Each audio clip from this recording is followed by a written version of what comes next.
போடாமல் நீண்ட காலமாக இந்த மக்கள் கோரிக்கை வைத்து வருகிறார்கள்.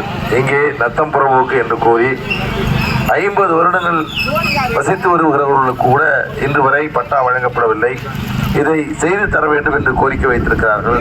நான் சட்டமன்ற உறுப்பினராக பொறுப்பேற்றவுடன் இந்த பகுதியில் நீண்ட காலமாக சொந்த வீடு இல்லாமல் இருக்கக்கூடியவர்களுக்கு பட்டா வழங்குவதற்கான ஏற்பாட்டை செய்து அதை முடித்து தருவேன் என்று இந்த நேரத்தில் நான் என்னோடு கேட்டுக்கொண்டு, மின் இணைப்பு இந்த பகுதியில் மிகவும் மோசமாக இருக்கிறது.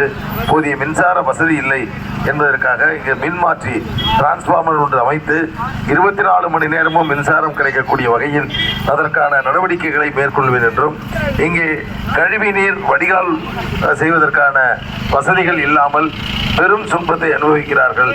அதற்காக கழிவுநீர் கால்வாய் அமைப்பதற்கான நடவடிக்கையும் நான் மேற்கொள்வேன் என்று இந்த நேரத்தில் தெரிவித்து, சிறப்பான வரவேற்பை வழங்கிய அனைத்து கூட்டணி கட்சியுடைய நண்பர்களுக்கும் தோழர்களுக்கும் அன்பு சகோதர சகோதரிகளுக்கும் தனது மனமார்ந்த நன்றியை தெரிவித்து, கடும் வெயிலில் வந்த எங்களுக்கு இங்கே மோர், ஐஸ்கிரீமு அப்படிலாம் கொடுத்து எங்களெல்லாம் குளிர்ச்சிப்படுத்தின அனைவருக்கும் நன்றி தெரிவித்து விடைபெறுகிறேன். நன்றி, வணக்கம்.